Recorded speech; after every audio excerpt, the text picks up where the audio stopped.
Assalamu alaikum. Huzur Akdar, Assalamu alaikum. Wa alaikum assalam wa rahmatullah. My name is Shamsuddin Ahmed. From Bangladesh? From Bangladesh. From Borisal? Right? Ji. Right. I entered in the fold of Ahmadiyya Jamaat recently, Right. along with my family. Like other non-Ahmadis, some questions frequently prevails in my mind. May I ask you? Of course, you're most welcome. And But why didn't you ask them before you became an Ahmadi? because That would have been more because, appropriate time to do that. because I did not hear about the Ahmadis, and I heard other things about Ahmadis, wrong things in Bangladesh. Right. After coming here, I got this truth. Right. So go on, the inquiry never ends, of course. Go on, please. Huzur Akdas, if I do any mistakes, please excuse me in asking the question. No question about apologizing, I assure you. Go ahead and do it, please. My question is, in the Holy Quran, there is a ayah, Yes? وَإِذْ lil malaikati isjudu li adama fasajadu Illa Iblis. That's right. And I like to know who was the Iblis. Was he human or any other creation of Almighty Allah? Right. And about Shaitan also. Shaitan as well. No, sorry, about the Nas, minal jinnat wa nas, about jinn. That's right. So, you're not interested in Shaitan, only in jinn. Jinn and Iblis. Of course. But what is the Holy Quran tells you that Shaitan was jinn. You didn't know that? But So I heard. if you are interested in jinn, you're also interested in Shaitan. Right? Because Kana minul jinne, the Holy Quran tells us that Shaitan was from among the jinn. So you want information regarding Iblis and jinn.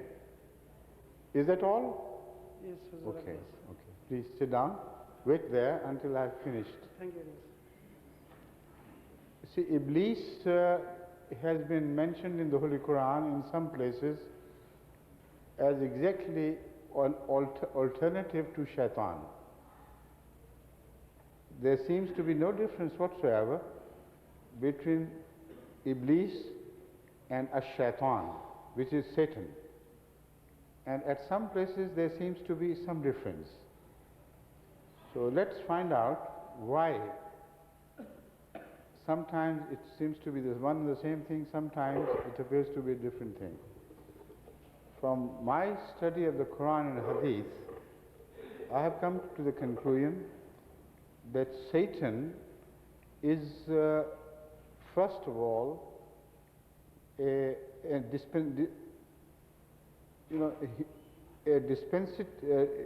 disposition of human nature to rebel against truth and goodness. This is built in human beings. And as such, every human being has a shaitan within himself. And this satanic tendency is called, in another terminology, another term of Islam, nafs-e ammara. And every human being knows it within him, whatever his religion be. Whether he's a Christian or a Jewish or even a non-believer, he knows that at every decision making, there is an inner voice which urges him to do evil or to adopt an evil course which is selfish and egoistic. At the same time, there is also heard another voice contradictory to this urge, and that voice requires him to do good. So this is, one voice is the voice of Satan and the other voice is the voice of angels. Man, that is Adam, is torn between these two divergent voices and calls. He has a difficult position of taking decision at every time he stands on a split road, either to take this branch or to take that branch. So this quality of deciding for himself whether to take the course of goodness or adopt the course of evil makes what man is. This is Adamiyat, this is Bashariyat. So neither Satan has this by himself, nor angels have it by themselves. Angels are made to do good. They cannot adopt a course of evil because it is not built within them. They are created by nature only to do good, while that evil voice you hear is only created to do evil, and it does not have the capacity of turning to goodness.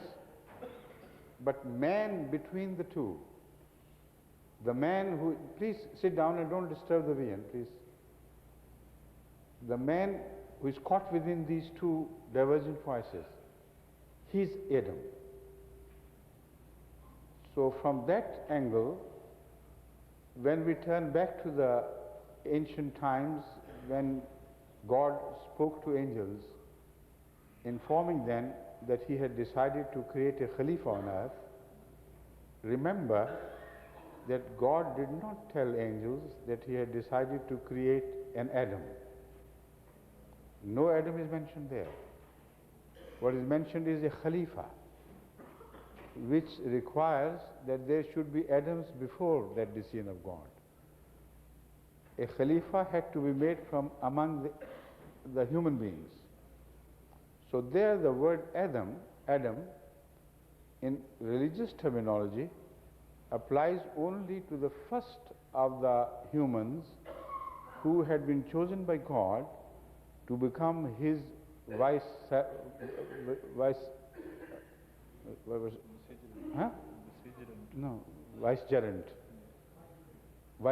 on earth, right? You follow me, all right?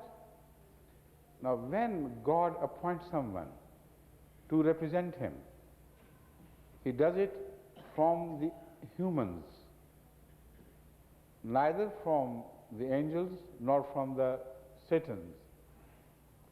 So that leads us to another angle of the identity of Satan. From the Holy Quran, it appears that there is perhaps an outside independent form of life which we can refer to as Satan. So there are two types of Satans, one which are built in, all humans, and two types of angels as well, those who are built in within humans. And there is the second type of the Satan who has a separate outside independent identity. So also the angels have separate outside independent identity. What we feel angelic about us or satanic about us are reflections of these two outside agencies, in fact. So having understood this, let's turn back to the question of Iblis. I believe that whenever Allah appoints someone as his vicegerent on earth, the humans are split in two parts. Some are inclined towards accepting this new authority from God, the others are defiant. And the leaders among the defiant, who mislead others as well, they are referred to as Iblis. So they are again a personification of Satan. Now you know, with reference to human nature, that already we have a Satan running within us, which is a reflection of the Satan outside. So those who completely personify as Satan, who kill the voice of goodness within them permanently, within them there is only one personality which evolves, that is the satanic personality. They are bent upon evil, so they become personification of Satan, with no more of angelic tendencies left in them. Such people are called Iblis.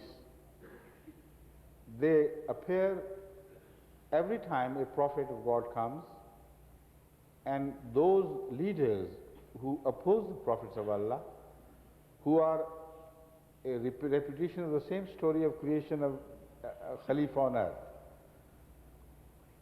their Iblis is born in their time. Like the Iblis of Moses was Pharaoh. Like the Iblis of Hazrat Rasulullah sallallahu alaihi wasallam was Abu Jahl. So there can be many Iblises born at the time of a prophet of God, because every prophet of God is a Khalifa. So that is why I reminded you in the very beginning that God had not said that I am going to create Adam on earth. Adam was already born, as a human being, I mean. But what God wanted to create or decided to create was a Khalifa. And every prophet is a Khalifa of God. And every prophet is opposed by the defiance of Satans, who are personified Satans in the form of human beings. So those personifications of Satan, I believe, are called Iblis. You understand? It's all clear to you? Now the only issue left is jinn. What is jinn? Jinn is a word of a very wide application in Arabic, but it always has the connotation of something concealed and hidden. That is why Jannat. Jannat is a garden which has such profuse vegetation and growth that underneath everything is hidden.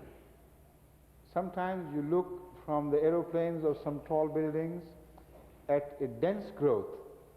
You can see only the top, and you cannot penetrate down to earth what lies concealed beneath them. All such things which are hidden from view are called jinn.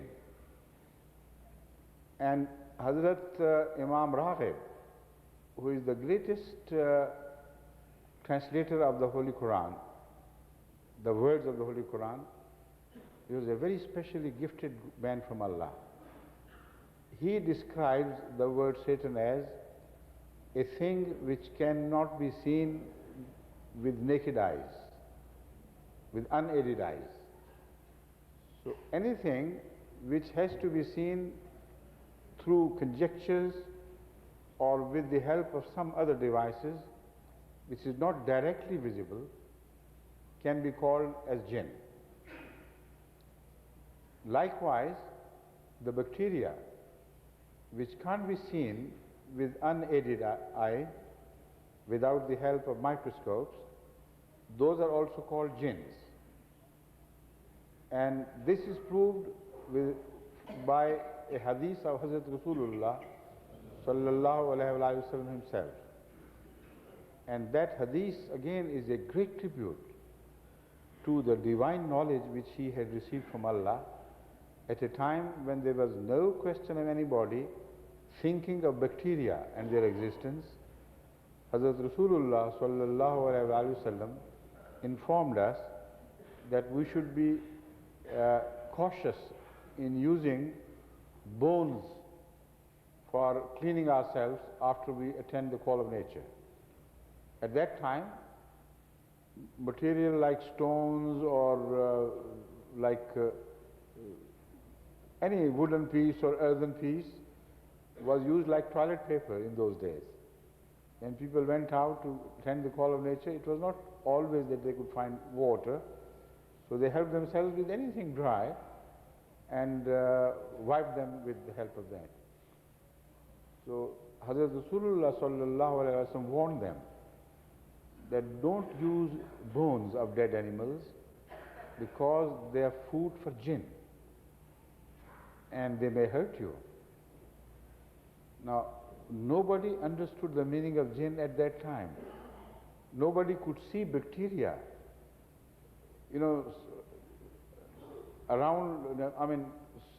adhering to the bones, slowly, gradually eating them up. So Rasulullah sallallahu alaihi wasallam, when he said they are jinn who are eating bones, obviously meant it was bacteria. At that time this was not known, but later on we know now that bones are food for bacteria. So they are also jinn because they can't be seen with unaided eye. So again, the serpents are called jinn.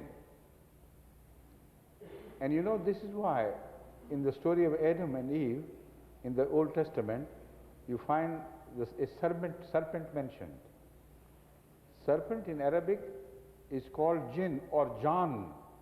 The Holy Quran refers to the serpents under the term jan. So because anyone who is hidden from the view and who tries to insinuate you or to sow the seeds of evil in your mind undetected himself, that is called a serpent or a jinn. So the word jinn is of a very wide application. Similarly, the people of the mountains, who are seldom seen by people in the ordinary, on the ordinary plains, are also called jinn in Arabic. Those chieftains who live a separate life, divorced from the daily public appearances, they are also called jinns, because those chieftains keep a sort of segregation between themselves and the commoners. As such, they are very seldom seen. So the Arabs call them jinn, the chiefs. So the word jinn always has the connotation of the hidden. So whatever the nature of jinns be, the Satan was a jinn because he attacks human beings while he himself is not perceived. And the Holy Quran also describes this in detail. It says, beware of Satan. He can attack you from your front, your back, your right, your left, above and below, while you know not. It is Satan who is trying to sow the seeds of evil into your minds. So all those things which are hidden from the common view are called jinns. Another connotation of the word jinn lies in the sense of rebellion, which goes with the word jinn, and its fiery nature, because the Holy Quran says that before we created human beings, they're called An-Nas or Bashar, we created jinn from the blazing fire or the blasts of fire. So that is why the word jinn also has a connotation of rebellion and destruction. So anything which destroys has something of the jinn in him. Anything which brings things together and mends them together and helps them grow into new forms of life, that is called in the Quranic terminology, teen. Teen is the word applicable to dust when it mingles with water and makes a dry putty-like things, which is essential, which is a prerequisite for all forms of growth. Without water mingled with soil, nothing can grow.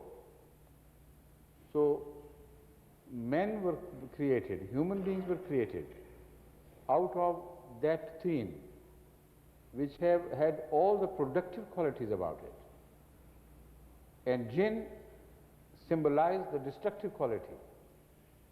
So the fire burns and destroys life.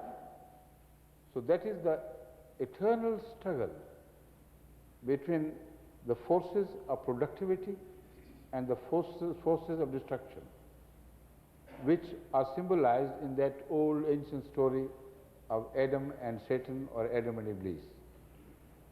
So I hope that should be sufficient for the time being, and some of your queries are answered, right? Thank you. Zur assalamu alaikum wa rahmatullahi wa barakatuh. Wa alaikum assalam wa rahmatullahi wa barakatuh. My name is Nafis Ahmed.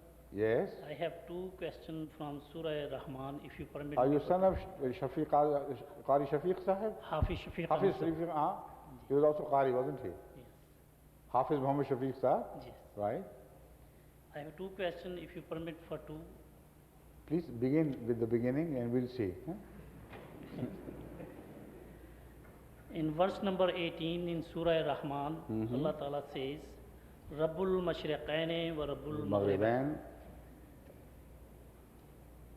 The Lord of the two east and the Lord of two west. The two wests. So I like to know that what it means, two west and two east. Haven't you ever heard of two wests and two easts before? No. Never? No. What is Far East and Middle East? Huh? And two wests, one European West and one American West. Right? Yes. But the Holy Quran doesn't only speak of two easts and two wests, it also speaks of Rabbul Mashariki wal Magharib, God of many easts and many wests. So the journey which will begin with the concept of two easts and two wests will ultimately end up in many easts and many wests. So we have Far East, we have Southeastern East, we have Middle East, Near East, and whatnot. And similarly, the West are also split into different ideas, which give different connotation to the concept of the West. So this is a prophetic verse of the Quran, which speaks of things which were to happen in future. Right? Exactly. The other is in verse number 63. Yes. وَمِن دُونِهِمَا جَنَّتَانِ. And besides these two, there are two other gardens. Yes. Gardens or Jannat could be as heaven or paradises. Yeah. Right? So I want to know which two others, because generally Do speaking, you know the first ones? which I understand, the first one, that the righteous people which are living in this life, Yes. they have this Jannat here, and the hereafter they will get in the other, in Right. paradise. So that you understand. Yes. What you don't understand is what would be the other two Jannat. Yes, please. These are the Jannat of people who stand higher in order to the ordinary people here. Because the Holy Quran clearly speaks of certain people whose nearness to God is of such high order that even the ordinarily pious people, which are called Salihin, they don't really know how high they fly in the celestial heights close to God. What we observe here is simply people saying their prayers, performing their Ramadan, zakat, giving zakat, etc. But that is only a form, an outward form. Deep inside, the prayer of every man differs. The zakat of every man differs. The roza or the psalm of every man differs. It depends on with what dedication and what sincerity and with what homage to the unity of God you perform these things. So those who get closer to God, ultimately they are no longer interested in any rewards whatsoever. God becomes their reward. And their Jannah has a different connotation altogether. So that is why the Holy Quran, speaking of the same subject in different words, says there will be some people who live all their lives seeking only the pleasure of God, who were pleased with God, and God remained pleased with them. When their time would come to depart this world, depart from this world and go on to the next, then angels will descend upon them and they will deliver the message of God in the words, Now, as if God is directly speaking to them. He says, Ya ayyatuhan nafsul mutmainna turja'i ila rabbike radiyatan mardiya fadkhuli fi ibadi wadkhuli jannati. So this is that Jannat which has a counterpart here on earth and one Jannah which is promised for the future. It means that when such people die who have already,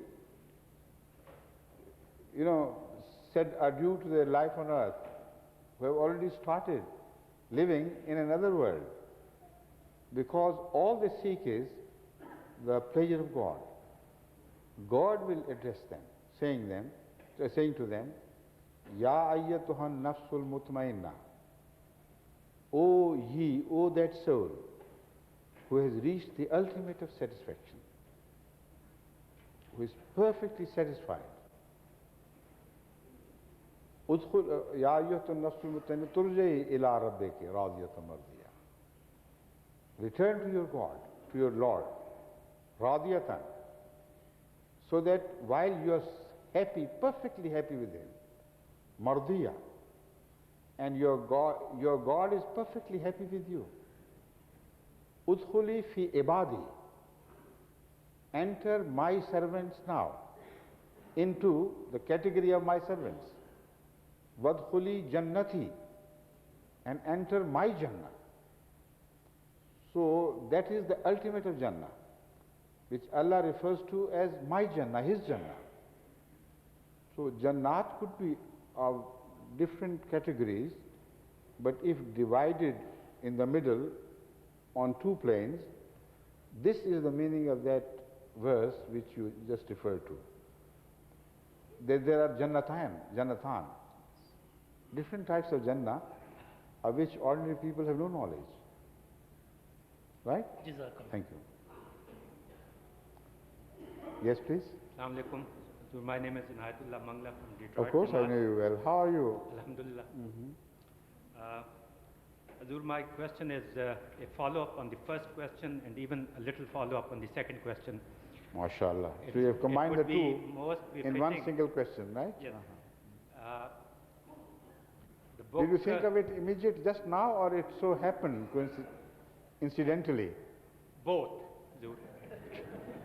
Again, mixing of the two things. You're a One perfect of the mixer. book, one of Pardon? the book, Ji. Pardon?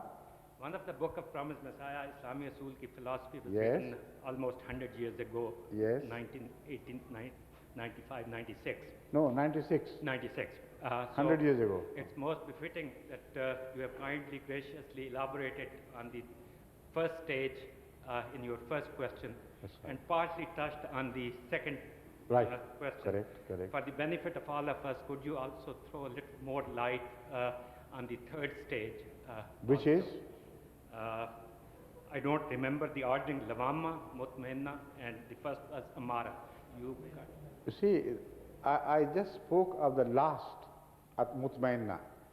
Hazrat Masih Maud ﷺ has spoken of three inner states, in which first relates to the Satan, which I have already described. That is Nafse Ammara. Nafse Ammara is the voice of evil which constantly bothers you, and when your conscience is dead, then it constantly pleases you to do further evil and more evil and more evil. That is Ammara.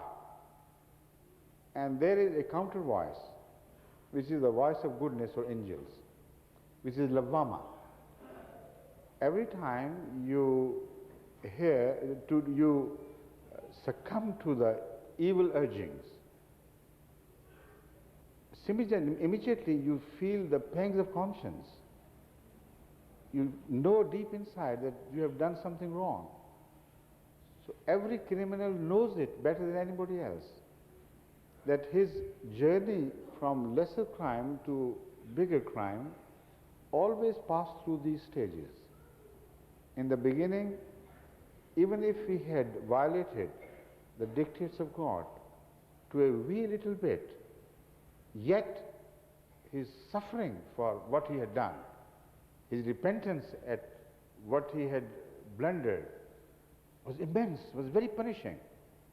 Some people, having committed the first sin, they can't sleep the night following. Sometimes they suffer for days.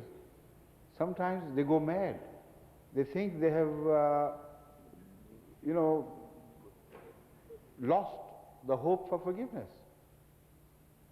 But if they return back to the second faux pas mistake of their life, then the pangs are a bit little reduced. Then the third and the fourth, until they become familiar with crime as if crime was their own way of life. When this happens, then the voice of Lavama dies. It is that stage that in that area they become personification of Satan. So the personifications of Satan are not born together in one dramatic creation. Satan is born in every man, in every area of human activities. And gradually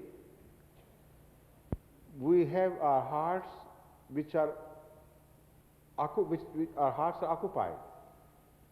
In some areas with Satans, in other areas with angels, and they become a mixed domain for evil and goodness. But when a man ultimately succeeds in quelling the voice of evil completely and perfectly, so that he does not find any pleasure in defiance to the will of God. In fact, the very thought of evil becomes a torture for him. That is the third stage of mutmainna. And at that stage, the Satan within becomes a Muslim. It is this to which Hazrat Rasulullah sallallahu alaihi wasallam referred when he was inquired about Satan, and he answered that Satan runs in the bloodstream of every human being. When I answered that question, the first question, I had my authority from Hazrat Muhammad Rasulullah sallallahu alaihi wasallam himself. He said Satan runs in this bloodstream of every human being. One of the companions was astounded. He said, Ya Rasulullah, he knew he was a human being, Even in your blood? He said, yes. But my Satan has become a Muslim. That means that Satan was not an independent entity itself. That was an inbuilt trend and disposition of human psychology. So once you kill the voice of evil altogether, then it becomes a Muslim. That is mutmainna. When your soul is perfectly at one with the will of God. There is no dissatisfaction whatsoever in whatever you think and whatever you do. Right? Thank you. Assalamu alaikum wa rahmatullah. Wa alaikum assalam wa rahmatullah. Huzur, my name is Salimur Rahman. Yes. And my question is... How are you, Salimur Rahman? I am fine, alhamdulillah. Yes. My question is with regard to resurrection.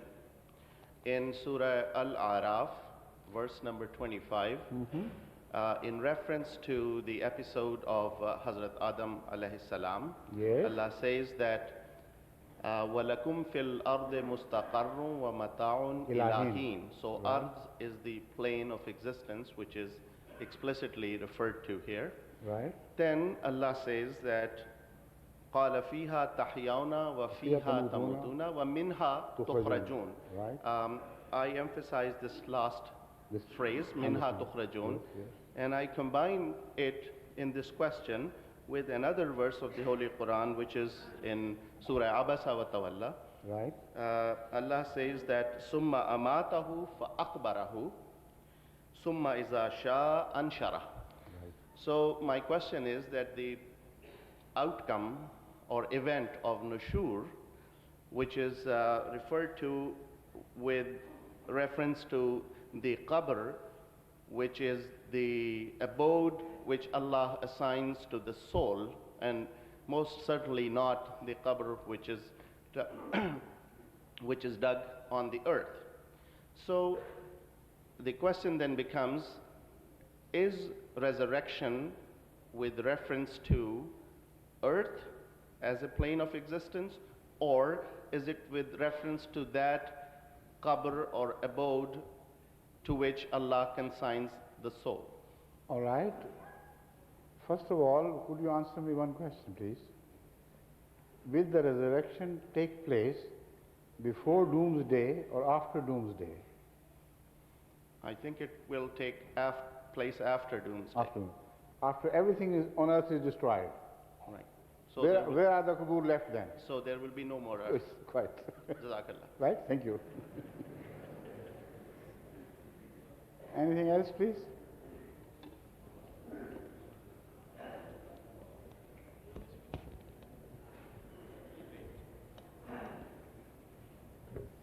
Assalamualaikum, Hazur. Wa alaikum salam. MashaAllah, you are speaking from there. Yes. My name is Naveed Salahuddin, and my question is, in the Quran, when there's a waqf al-azam, how long do you stay silent? You see, the question of these waqf lazim and waqf preference and this and that, they're all attempts by some qaris of old to help people who did not know Arabic to make pauses at the right places. It is not necessary that you agree with them after you know the meaning of the Quran yourself. So overmuch emphasis should not be given to these signs, because they were not created by Hazrat Muhammad Rasulullah sallallahu alaihi wasallam himself.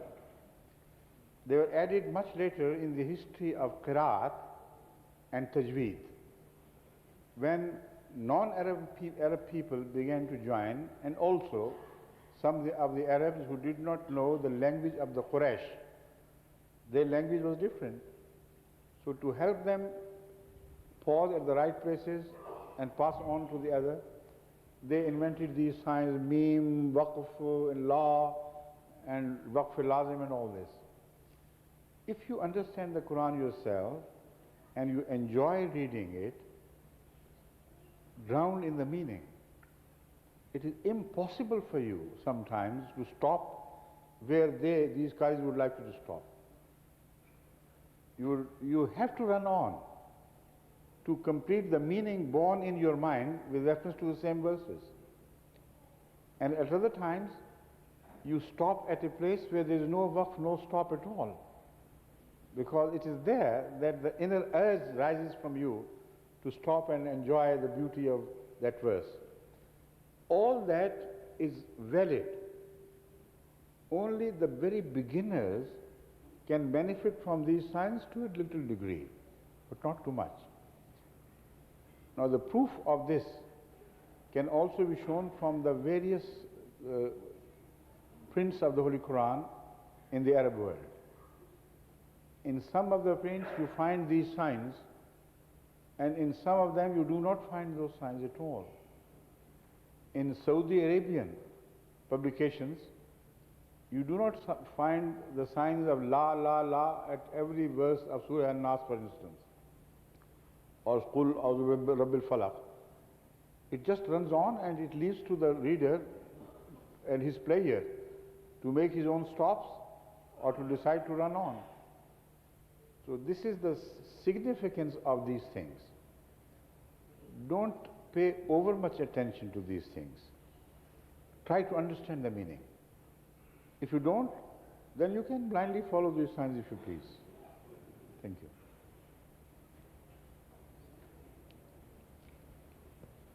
Assalamualaikum Hazur. My name is Yas Khan hai. And my question is that in Jannat, there's different Jannats, Yes. the low Jannat and the high Jannat. Right. And some people are in the lower and some people are in the highest, Right. like Hazrat Muhammad Mustafa sallallahu Right, alaihi right. wasallam. So And how can they meet together? yeah, what is the difference in those Jannats? Now, difference is big. it's impossible for us to visualize even the Jannat of the lowest order, because according to the Holy Quran, no eye has seen actually what will happen there. No ear has heard. While we hear from the verses of the Quran the description of these Jannat so many times in so many verses. So what does this mean? It means that they are only symbolic descriptions. They are metaphors. The reality of life to come is something beyond our grasp. In another place, the Holy Quran says some people, when they will be offered the fruits of Jannah, they would think they are the same fruits as they were offered in the life before. And God will tell them, no, they're not fruits, the same fruits, they're different. So the thing which you really cannot visualize, how can I tell the difference about the lower order of Jannah and the higher order of Jannah? Only we can visualize it with reference to our own experiences here. First of all, I thought when you asked this question or laid the foundation for this question, that you will inquire about meeting people who live in a higher order of Jannah. Hazrat Sallallahu Alaihi Wasallam and the holy ones who are there, if they are removed from us at such a distance that even our imagination cannot kiss their feet, how shall we enjoy the Jannah without our Holy Master Sallallahu Alaihi Wasallam? You know, this is something which is born in human nature, the desire to meet the beloved ones. So that is the question I thought which you were going to ask me, and I was so happy to find that a young boy has thought of such a wonderful question. Ghalib, an Urdu poet, understood human psychology very well. That is why I like him. So speaking of Jannat, he says, Ghalib bhi gar na ho to kuch aisa zarar nahi. Duniya ho yarab aur mera badshah ho.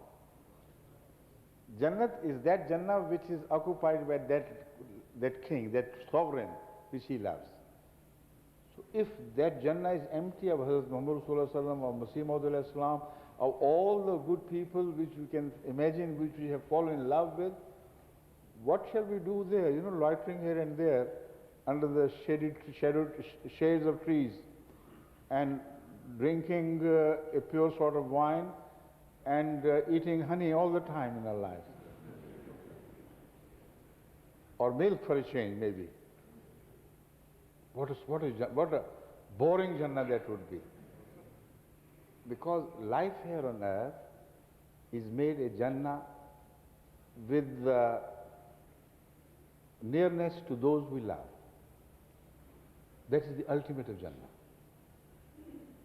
Even if the Jannah which is described is taken metaphorically and further, built up into something which is so pleasing and so,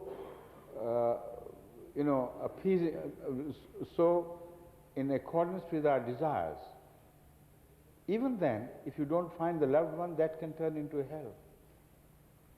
You see, those who know how to love and how to be loved, this is a universal experience I'm talking about. They know the more they find pleasure on earth,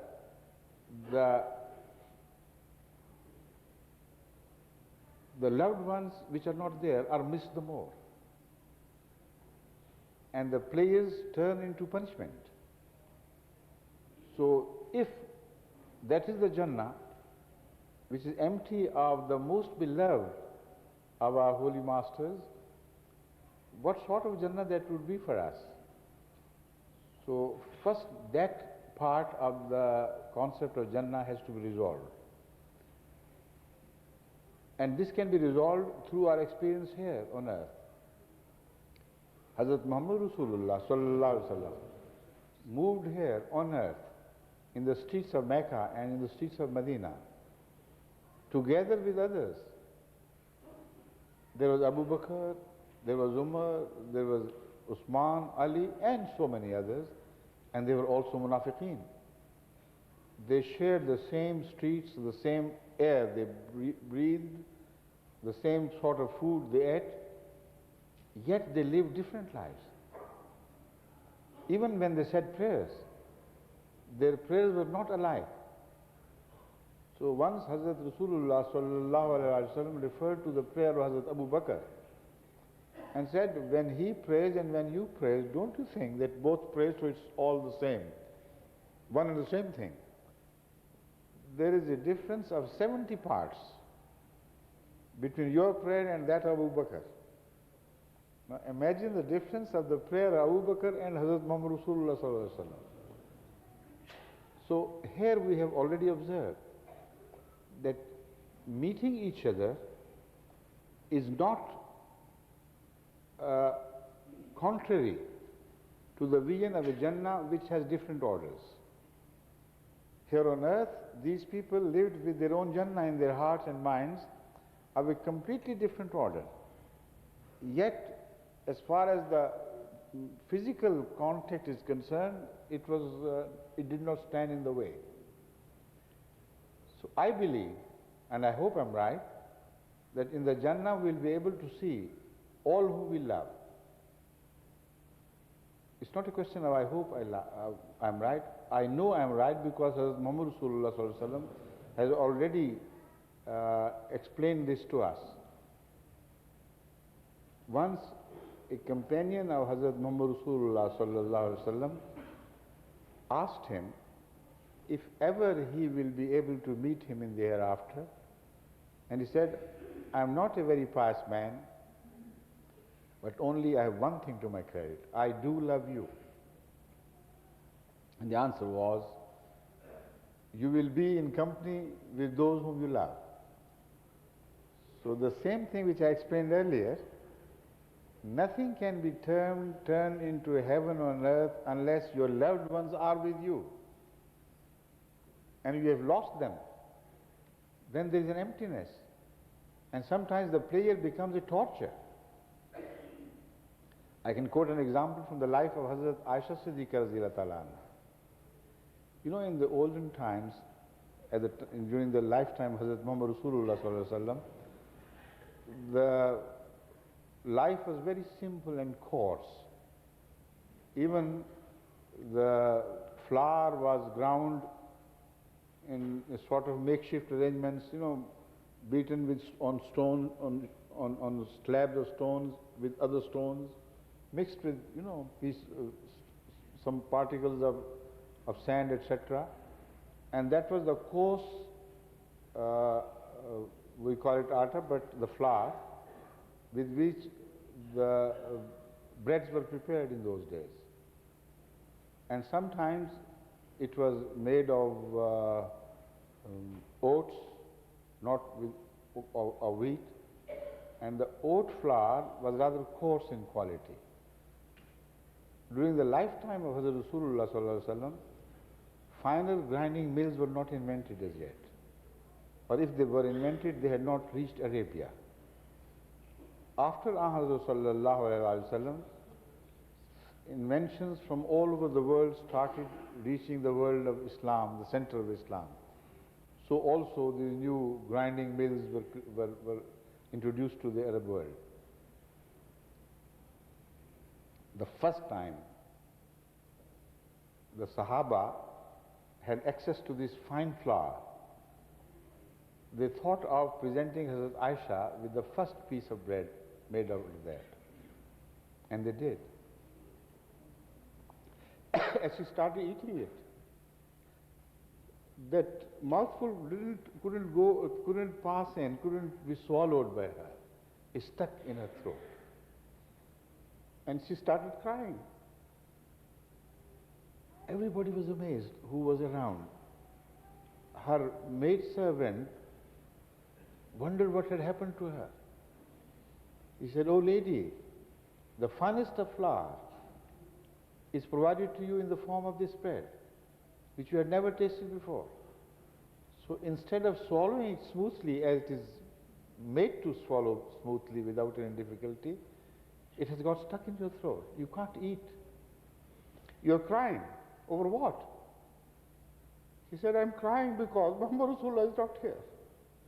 I'm crying because these good things of life are no longer a source of pleasure to me because my beloved is not with me.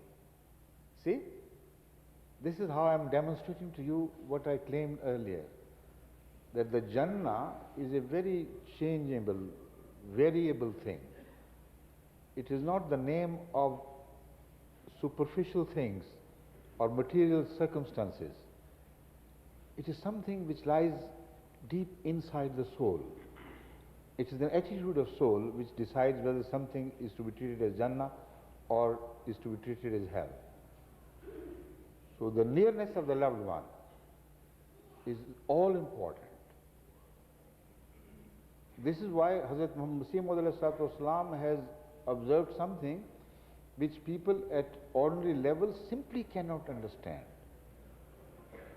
Hazrat Masih addressing God said that, oh my beloved, if your love requires that I go to hell, I would prefer to go to hell. Because without your love, everything will be hell. But if in hell I can find you, then I would prefer hell rather than heaven. So the Jannat can be of so many different orders.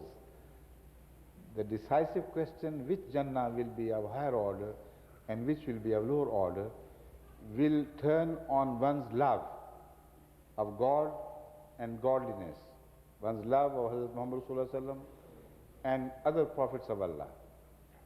So the more he loves them, the more nearness he will feel towards them, while they will be shared by all others as well. But some will be closer, some will be at a distance. You know, sometimes in company you find someone whom you like so much and who likes you so much. All are sharing your time, but the persons who know they are closer to you, they share your time far more than those who are just aliens in comparison. So it is real closeness of the soul and the heart which clinches the issue of heaven and hell. I hope I have not spoken of too difficult things for you to understand, but you seem to be an intelligent boy. I hope you have got something of it, at least, right? Ji. Good? Ji. Jazakumullah. May I ask another question, please? Are you expecting an answer as long as this to the second question as well? Come on, let's hear you, please. Okay, at school, when I wasn't a Padashi MD, I used to be a Sunni. And mostly the We are also Sunnis. You're no longer Sunni? No, मैं बात किया Huh? You are a Sunni Ahmadi. नहीं. No? Believe me, you are. Because Sunnis are those who are not Shias.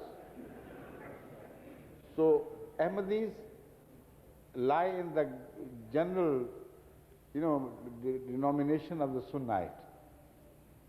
Okay? Sunnites are those who believe in the four caliphs after Hazrat Rasulullah.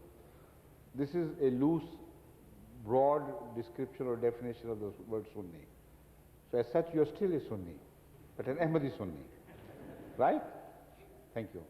Please, what's the question? Okay. At school, when I go to them, can I play with you, right? They say, no, we don't want to play with kafir. So I'm tired of this. Thank God. Good riddance. Yeah, everybody says that to me and Just they a don't minute, let me I'll tell play. you. How can you be a kafir? Don't you believe in Hazrat Muhammad Rasulullah sallallahu alaihi wasallam? Right? Yeah. And they know it. If they don't, you tell them, Ashhadu an la ilaha illallah wa ashhadu anna Muhammadur Rasulullah. So you can't be a kafir. But they can be kafir because they don't believe in Imam Mahdi.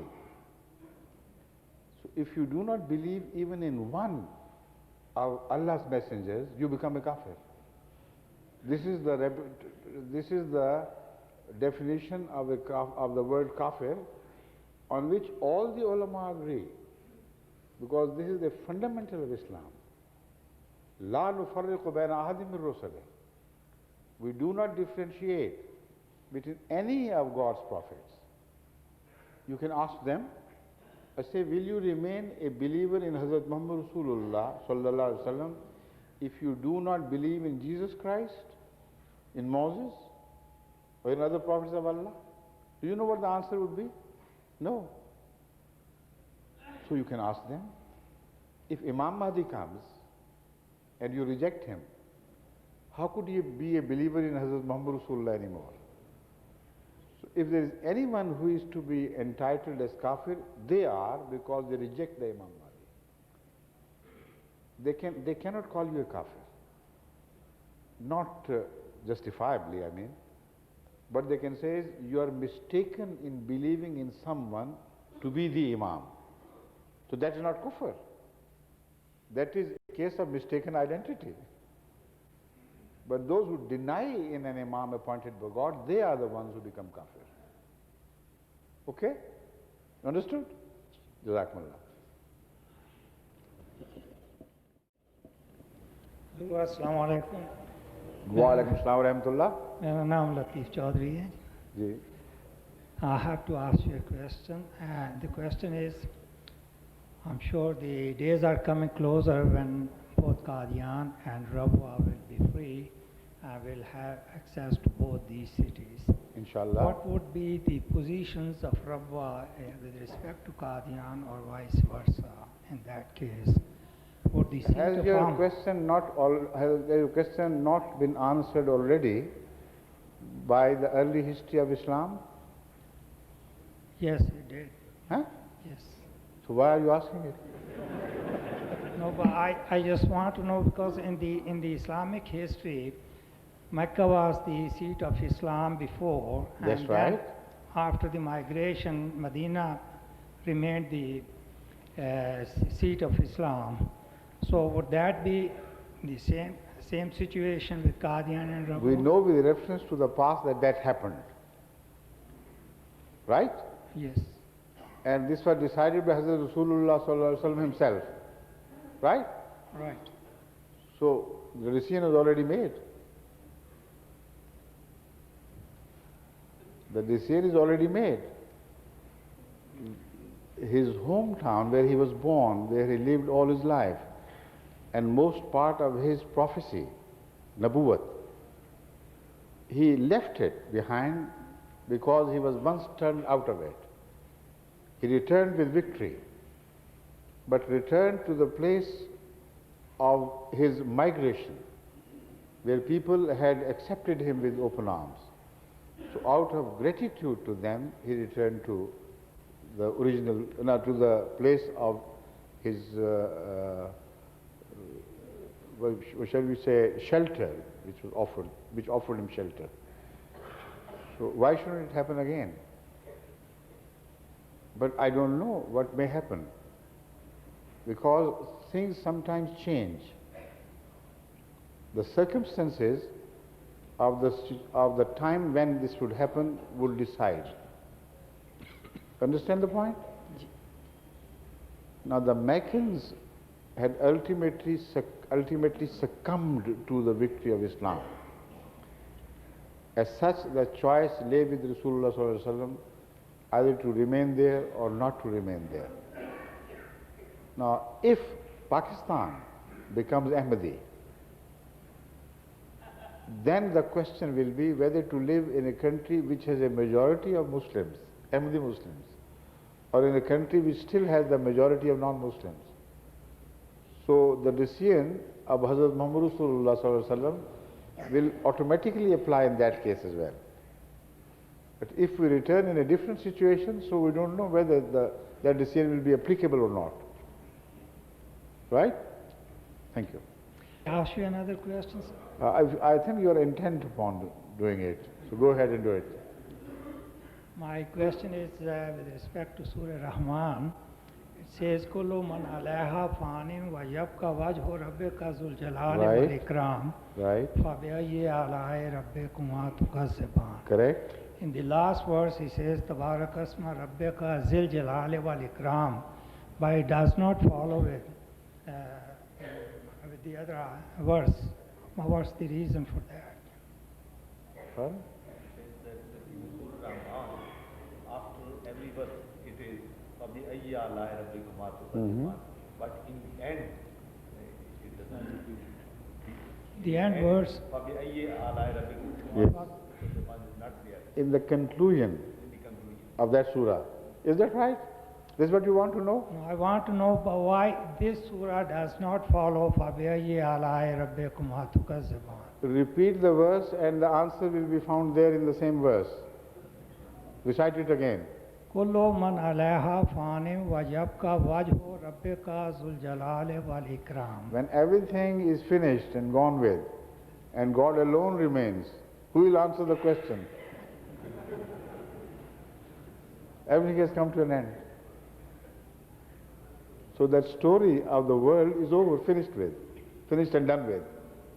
Right? Then the last verse, تَبَارَكَ اسْمَ رَبِّكَ ذِي الْجَلَالِ وَالْإِكْرَامِ. God will remain alone in His glory. And He will become ultimately the Malik in all the possible meanings of the word Malik. Malakiyat will return to Him completely and entirely on that day. This has been explained in Surah Amma in so many words, in other verses of the Holy Quran, that on the day of resurrection, God will be the only thing, only one, and nothing else will have any rights of propriety unless they are redistributed some rights, which will be done in a very different way. Orders will be changed. Some who were happy and fortunate in enjoying the best of the life here on earth would be completely deprived of all these sources of happiness. Some who were lived an empty life, apparently, for the worldly wise things, they would be, they would be enriched in a way that human beings can't imagine how much and how far. So a new order will appear, new distribution of things will take place. So that is why it ends there. Only God remains, and nothing of the choices are left with people anyway. Shukriya. Assalamu alaikum.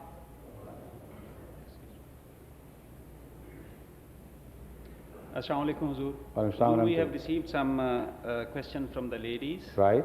Would you like that some of the questions from them are answered before more of the gents are given a chance? It all depends on time. I think we better attend to the ladies' side as well. And they have equal right, haven't they? Yes. In Islam, Yes. ladies have equal right. Yes, sir. You agree with that? I do, sir. And in some cases a little more.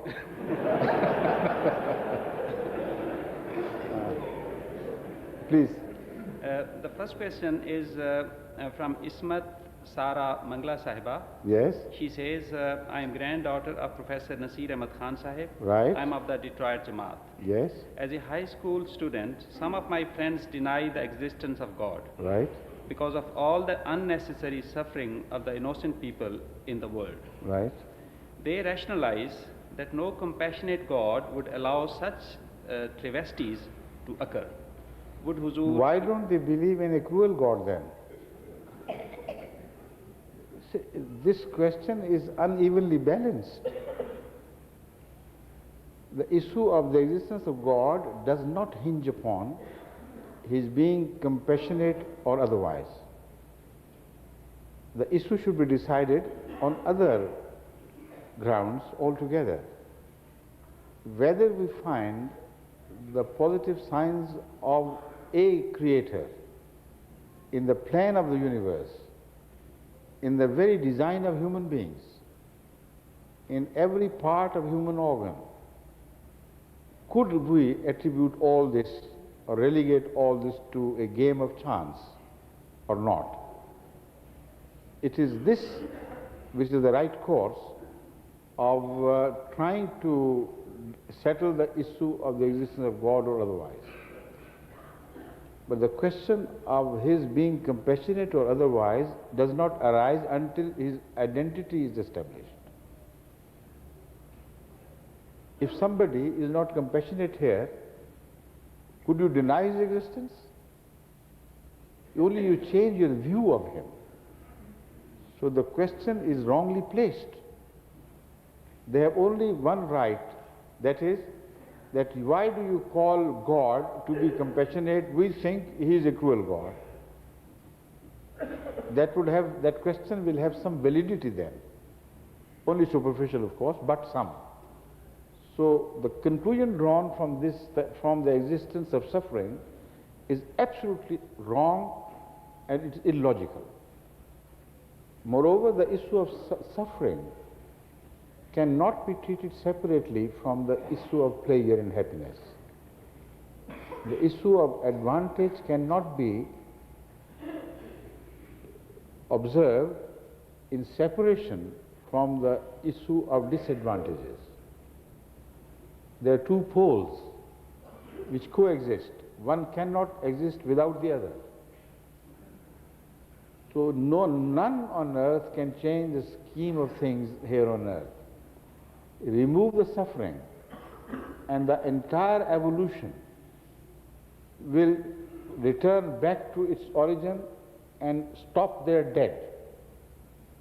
It's impossible for life to go on evolving without the agency of suffering. So such students, if they know any biology, or if they have ever heard of Darwinian Darwinian philosophy of evolution of life, they would know positively that without suffering there can be no evolution whatsoever. Because the moment you have equal distribution of everything, the suffering disappears. And the question of survival of the fittest does not arise. The struggle for existence does not arise. These are the two motive forces which push the wheel of evolution forward. So it is a much deeper philosophical question which has to be attended in this wider perspective in which I am trying to present to you. So it has to be taken on its own merit, differently altogether. But this presence of suffering in no way can make authorized to deny the existence of God. It's illogical. Right? Right. Thank you. Next, please. The next question from the ladies is, my name is Mahmouda Ruby. Huzur, I remember having read once in Al-Fazl that Allah has different ways of punishing. Right. One of which was said to be that sometimes the bad deeds of parents come to the forefront of making one of the children of such parents handicapped. No, this is wrong. Whoever wrote this, I disagree with him. Or I disagree with the conclusion drawn by this girl. Either of the two is right. Most people are confused because they are not being able to making a differentiation between crime and punishment and cause and effect. They are two different things altogether. If somebody meets with an accident, it may be his own fault. He is not driving rightly. But those innocent people who are sitting with such a bad driver, sometimes they do not escape the injury while the driver who is responsible for this accident escapes the injury. So this is not crime and punishment at all. This is a different scheme of things which is cause and effect. And cause and effect run parallel in life, so that sometimes a cause is sin and effect is punishment. Sometimes a cause is goodness and the effect is reward. But every cause is neither a sin nor an act of goodness. It could be, but they are neutral causes. which are neither this nor that. So what happens in the case of such children who suffer at the fault of someone else It is just a design in nature whereby every cause produces an effect. And that cause and effect system is completely unrelated to sin and punishment and goodness and reward. Now, children sometimes are born with congenital defects not because of any fault of their parents at all. Most often nowadays, children are born with congenital defects because of the effects of radiation, because of the effects of some modern drugs which have not been properly tested before they were released to the public. And their effects appear much later in the second generation or sometimes the third generation. So this is not a sin and punishment phenomenon at all. It's a cause and effect phenomenon which runs parallel in nature. In fact, in the beginning, the sin and punishment concept did not take place at all. Most of the time occupied of our evolution was occupied during the course of cause and effect, where causes produced effects. They were neither acts of goodness nor evils. Neither punishment was involved nor reward was involved. But effect was definitely there following every event which took place. So it's a rather complicated affair, and you should not mix these two things together. Now, if you remove from the chain of life the cause and effect, then again the same problem would occur. Life would return to its starting point, to square one. Because without cause and effect, evolution cannot take place. So would you rather prefer that to become an amoeba again and stay there, stay put there? Or would you risk the suffering of cause and effect for the sake of much greater advantage that this carries for you? Right? Right. Thank you. Huzur, the next question. I hope the lady also understands like you did. I hope so, sir. Please. The next question is from Talat Faiza Mangla Sahiba, again granddaughter of Professor Nasir Ahmad Khan Sahib, That's right. the other granddaughter. Yes. Since the Holy Quran was not And revealed- are they only related maternally? Are they Binate Maryam? Don't they have a father's link as well? You always link them through maternal route to their grand maternal parent. You don't mention any one by the name of Mangla who deserves to be mentioned. Huzur, this girl has also written, and daughter of Dr. Inayatullah Mangla. That's good. But doesn't go beyond that. Okay. Please. Huzur, since the Holy Quran was not revealed to the Holy Prophet sallallahu alaihi wasallam in the order that we see it today, Right? would Huzur please explain who put it in this order and why? It was Hazrat Rasulullah sallallahu alaihi wasallam who conveyed to the scribes the instruction which he had received from God through Archangel Jibreel. You see, it had to be this. There is no other choice whatsoever. The Holy Quran had to answer the questions which arose from time to time. And they could not necessarily arise in the same order in which the Holy Quran could be arranged to ultimate perfection. Taking up an order of things which was universal in nature, which had much deeper significance. So that is why the verses of the Quran were revealed with reference to the events of current values, but they were reorganized at the same time in relation to their eternal value, which was also applicable to the requirements and needs of the future man. So So this was the best scheme that could be adopted, and this is exactly how it was done. Hazrat sallallahu alaihi wasallam told his companion that this verse should be placed there in that surah in that order. And most of them memorized the Quran and also these instructions. But also the scribes who wrote the Quran, they were also instructed. Hazrat Usman Raziyallahu Ta'ala anhu, Allah be pleased with him, it is the greatest favor he did to the world of Islam, but of course it was designed. It was decreed, it was not just a chance thought of Hazrat Usman that he did it.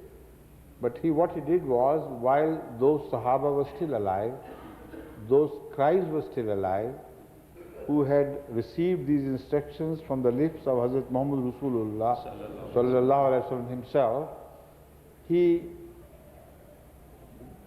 publicly announced that we are going to set the Quran as Muhammad Rasulullah sallallahu alaihi wasallam wanted to set it, in the order that he received from Allah. So all the important Sahaba were invited, all those who remembered the Holy Quran by heart were invited, all those who were in custody of parchments on which the Quran was written, and a long inquiry and a very, an inquiry in depth was carried out, through which for each verse and its place, witnesses were required. And they stood up, and in the name of God, they stood witness that this is what we heard from Muhammad Rasulullah sallallahu alaihi wasallam. These are the verses which were revealed and were kept uninterfered with. These are the verses which were revealed separately, but they were inserted in between that and that verse by the later instruction from Hazrat Jibreel. And this should be the order of surahs. It was a long, laborious task, which was carried out with the grace of Allah in the lifetime of Hazrat Usman. And this, the Quran which we know now, is called Mushaf-e-Usman. The Quran which was finalized not by anything added from himself, but by the inquiry he made. It was finalized in the order in which Muhammad Rasulullah sallam wanted it to be in the lifetime of Hazrat Usman Raziyallahu Ta'ala. Right? So would it be correct to say that it did not exist in one volume or in the form of one compilation before Hazrat Usman did it? No. It was in parchments, written on different material, and in custody of various Sahaba. But a very large number memorized the Quran, so the parchments were not essential. And when they memorized the whole Quran, obviously every verse was remembered, but perhaps they did not remember the exact order. But with the help of exchanging views with others, when it was finally decided that the order in which one Qari remembers it is not the order which was finally approved by Jibreel or by Allah and conveyed to Hazrat Muhammad Rasulullah sallam, they all agreed to it unanimously. So that is also the miracle of the Quran, that there is not one dissident voice which said, no, we had received instruction to the contrary, so we'll stick to this. All of them agreed, and with the result that this final Quran appeared before us as one single representation of the Wahi of Hazrat Muhammad Rasulullah. Right? Hazur, the next question is from Aisha Knight. She asks, in Christianity there is only one... Mrs. or Miss Aisha Knight? Just Aisha Knight. Miss Knight. Alison. I met her this afternoon, of course. Right. Huzur, she asks, in Christianity there is only one heaven. Islam tells us there are 7 heavens. Yes. How are these 7 heavens different? And also, how can I attain the best of heavens? You see, the word heaven has many different meanings. Applied to the universe, it has the meaning of different layers or different galaxies within our universe. But here the word seven should be understood in its right perspective. The word seven does not denote the number seven like we know 1, 2, 3, 4, 5, 6, 7. The word seven is only indicative of different spheres or such spheres or time zones which are repeatable. So the word seven in the Holy Quran, as is used in the Holy Quran, also stands for eternity. That is why the days of the week are divided all over the world in sevens. There is no exception whatsoever, amazingly. Go to any culture of the world, and yet you find the same week divided into 7 days. Why? There is no outward sign by which they should divide the week. Months can be divided with reference to the moons and suns, but not the weeks. So this indicates that the word seven means a repeatable entity which never ends. At the end, another seven begins, and at the end, another seven begins. So when the universe is described as to be divided into 7 heavens, I understand from the Quranic terminology that it means an endless spheres of universe built upon other unlimitedly, never ending. So the ultimate borders of the universe are also constantly expanding, and there is no end to the space or time as we know it here on earth. So that is why Surah Fatiha is divided into 7 verses. And it says, the Holy Quran says, Ummul Kitab. And it has the meaning, all the meanings of the Quran are contained within Surah Fatiha. How can it be possible? This is the question. The answer is, how can it be possible for the fertilized egg of a woman to have everything of human beings which are yet to be born? Just at the time of fertilization, the ovum is a nondescript something, yet it contains everything of the child which he would be or she would be till the end of his time. It also contains the messages regarding the teeth, when they should begin to grow, when they should begin to be shed, the first form of teeth, milk teeth, and when the new teeth should be born, and when, until what time they should continue to grow, and at what time they should stop growing at a rate faster than the rate of their destruction. Fantastic things are computerized in that small fertilized ovum. So if it can happen in material life, why cannot it happen in the spiritual creation of God? So Surah Fatiha does have the seed of the entire Quran in it, but it is 7. So the Holy Quran says, Sabam Masani. There are 7 repeatable sevens.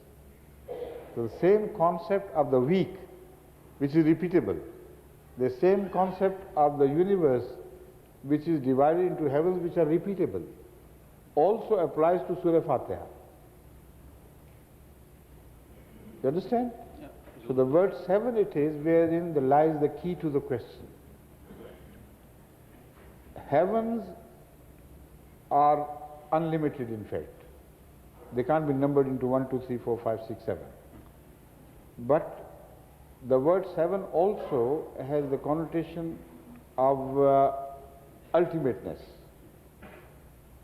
So starting from 1, 2, 3, ultimately when you reach 7, then one phase is over and it culminates into the meaning of the last letter 7. So every heaven also has an evolutionary process, a beginning and an end within that sphere. It all depends on which heaven, to which heaven we belong here on earth. If we belong to a higher form of heaven, which is created within us here on earth in relation to God, then we'll be ultimately sent to that heaven, which is created by us with the help of God within ourselves here on this earth. So the question as she has asked is oversimplified. The question which should have been asked is a far more complicated question. So in the light of this, I hope I met this lady. She's a very intelligent lady. She will get the message, and this question cannot be answered. Of course, it cannot be answered to any limits, even if I speak on this all of my remaining life. And if when other Khulafa go on speaking on this till the end of the time. It's a very profound question. This divisions of spheres are found in the entire evolution of life.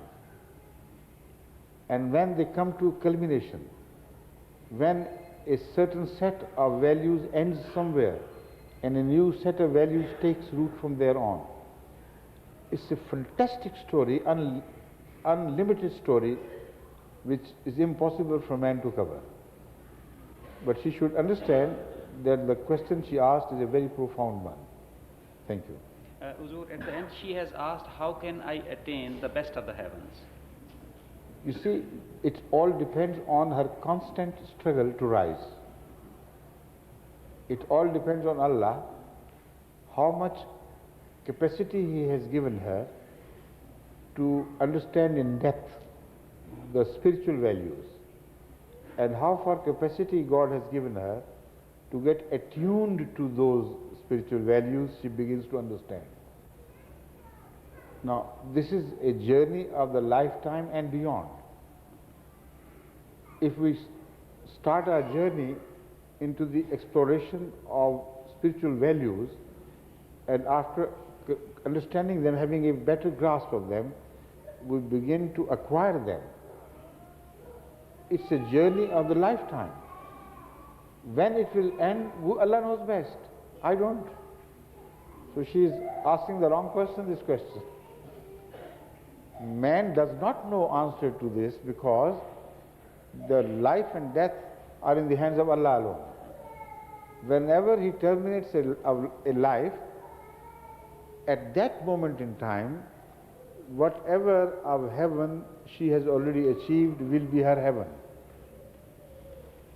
You understand the difficulty which I faced? Huzur, yes. I hope she also does. Yes. Please. Huzur, one of the questions is in Urdu. I would translate it if you would allow me to. Do please. This question is from our sister Amatul Rafiq Zafar Sahiba. Right. She asked that Huzur, Hazrat Masih Maud ﷺ has prayed for the participants of Jalsa Salana in the following passage. The passage is in Urdu. बिलाखिर मैं दुआ करता हूँ कि हर एक साहिब जो इस लिल्लाही जलसा के लिए सफ़र इख्तियार करें, खुदा ताला उनके साथ हो और उनको अजर अजीम बख्शे और उन पर रहम करे और उनकी मुश्किलात और इज़्तिराब के हालात उन पर आसान कर दे और उनके हम व गम दूर फरमाए और उनको हर एक तकलीफ़ से मुखलसी इनायत करे, मखलसी अता करे और उनकी मुरादात की राह उन पर खोल दे और रोज़े आखिरत में अपने उन बंदों के साथ उनको उठावे जिन पर उसका फजल और रहम है और ता इख्तिताम सफ़र उनके पीछे उनका खलीफा हो.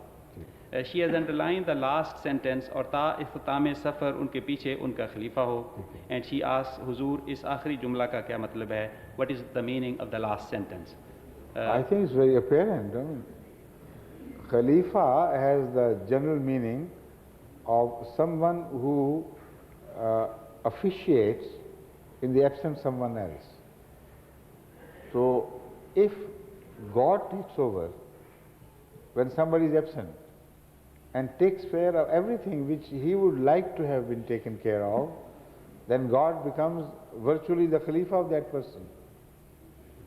So Khalifa has that larger general connotation of filling the gap of somebody's absence. This is the basic essential meaning of Khalifa. So sometimes you say Allah ke hawale, which means I am not there but God will be there. This is the meaning of Khalifa. After my absence, God will be my Khalifa. You will be under his care. Right? Right, Huzur. Huzur, she has asked another question. बड़ी ईद के दो नाम ईद उल अज़िया और ईद उल ज़ुहा हैं. ईद उल अज़िया से मुराद तो कुर्बानी की ईद है, लेकिन ईद उल ज़ुहा लफ्ज़ के मुतल्लिक़ हुजूर रोशनी डालें. ज़ुहा के माना हज़रत मसीह मौऊद अलैहिस्सलाम पहले ही रोशनी डाल चुके हैं. आपने अज़िया के माने भी बयान फरमाए हैं, ज़ुहा के भी माने फरमाए हैं. ज़ुहा सूरज चढ़ जाने के नाम है, जब रोशनी पूरी रूनुमा हो जाती है.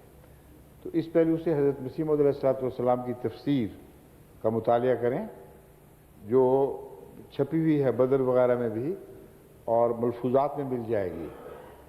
तो वहाँ इनके सवाल का जवाब मिल जाएगा इनको. ठीक है? Huzur, I have taken the more important of the questions from the ladies. There are some other questions, but not very important. No, you just don't decide yourself about the importance or lack of importance. Give me the chance to do that.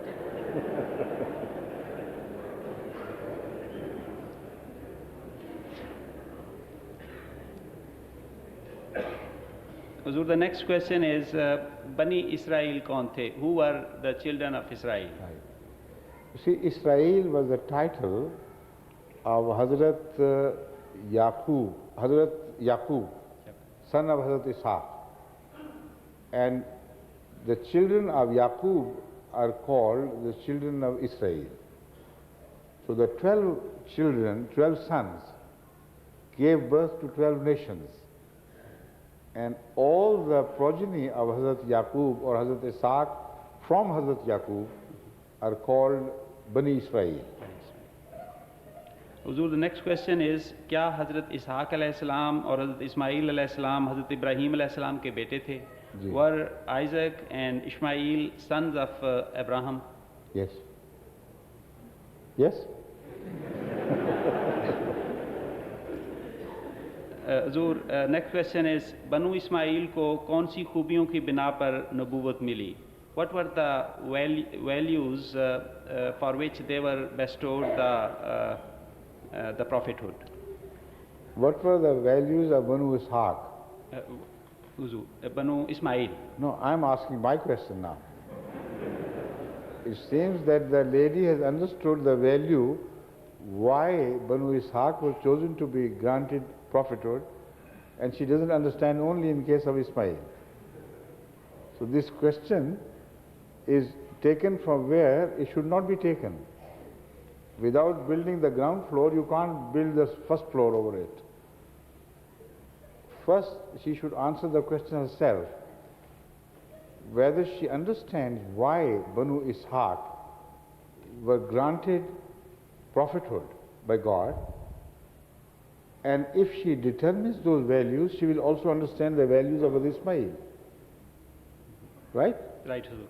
Thank you. Huzur, the last question from the lady's side is, in the Holy Quran, it says that Hazrat Maryam gave birth to Hazrat Isa in September or October or in early fall. Does the Holy Quran say that? According to my understanding, it doesn't say this in these words. No. According to your understanding, it might have said it. According to your knowledge of the literal word of the Quran, the Holy Quran doesn't say that. Right, Huzur. Right? Yes. And she says, then how come the Christians celebrate Christmas on behalf of Hazrat Isa's birthday in December? It is because, first of all, let me explain this. All the modern Christian scholars, if not all, a majority of the modern Christian scholars are agreed that December 25th was not the birthday of Jesus Christ at all. And they reject the idea that Jesus was born in December at all. He was born, according to the description of the Holy Quran, in a season where the date palms bear fruits and the fruits are ripened. And that could be the time of fall, which could be September, October, or maybe early November, but not beyond. So this is 100% certain, and the Christians also agree now that Jesus Christ's birth did not take place in December at all. Why do they celebrate Christmas in December? This is the question. And this question has also been answered by various Christian scholars who have investigated into the origin of Christmas celebration, and they are again unanimous on this issue, that Christmas was not a religious celebration of either the Jews or the Christians. It was a pagan day of celebration, which was related to the celebration of sun god. Now, because St. Paul began the unfortunate downhill, trend in Christianity of splitting the unity of God into three images in the beginning, then the landslide took place and nothing of the unity was left. His policy or strategy was to compromise the pagan values with Christian values, or Christian values with pagan values, so that he could gain number. He was not interested in the quality of truth. He was interested only in gaining numbers. So whatever mythology was the people of that age in the Roman Empire had inherited from earlier people, St. Paul compromised Christian values with that mythology. So Trinity also was something which had been created much earlier, before Jesus Christ. And these scholars have also traced back the concept of Trinity to the time beyond Christian era. Similarly, the sun worship was a popular day of celebration among many pagans of the Roman Empire. So when they became sorts of Christians, St. Paul, if he was not then, he was not live at that time, but the people of Pauline thinking, they wanted to celebrate their day and appropriate it for Christianity. If they had told them not to celebrate the day of sun's nativity, it is called the sun's nativity, then they might have lost them as Christians, because their associations with the pagan practices were so deeply rooted that if given the choice of Christianity or abandoning of those associations, they would much rather abandon Christianity than their own old inherited celebrations from the past. So the Christians of that period, the Christian clergy of that period, played a very clever trick upon them.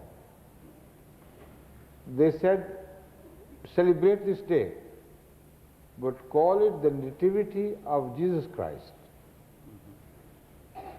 And they fell into this trap, apparently. But what was trapped was Christianity. They lost the reality of Jesus Christ in their compromise to the unreality of Roman myths. So this is how the rot began, and this is how the same unfortunately, it has been inherited by the present generation. But they do not care a fig about whether Christ was born on such a day or not, because the style of their celebration has nothing to do with Christianity anyway. Right. To be drowned in wine, to overeat, and to, while your time away in vain material pursuits. That is not what Christ came for. That is not how the birthday of any prophet should be celebrated. So, but they did care not. They enjoyed this. And even the knowledge that this is not the Christ's birthday does not create the slightest dent on their celebration of Christmas in the name of Christ's birth. Right? Right, Huzur. Thank you very much. Jazakumullah ta'ala. Jazakumullah. And the time is over now, so there is no time left for men. But men have already taken their share. On this side, I have 5 more questioners, and on Maybe you have 10 more on that side, but the time is over. Azan should be said, announced. How do you say Azan should be said? Huh? Called. That's. Azan should be called. And we'll return here. I mean, you'll be ready within the next 10 to 15 minutes for prayer. We'll sit again, inshallah, won't we? If, just a minute, please sit down. Wasim? Is it Wasim I'm saying? Sit down. Wasim Khan. Huh? Now, if somebody prepares the list of these gentlemen who are sitting here waiting for their chance, tomorrow, if they are here, we will begin with them. First, we will dispose of their questions. Then, in the remaining time, inshallah, we will give chance to men and women alike afterwards. Okay? The day after tomorrow, not tomorrow, day after tomorrow, inshallah. Right? All right. Assalamu alaikum wa rahmatullah.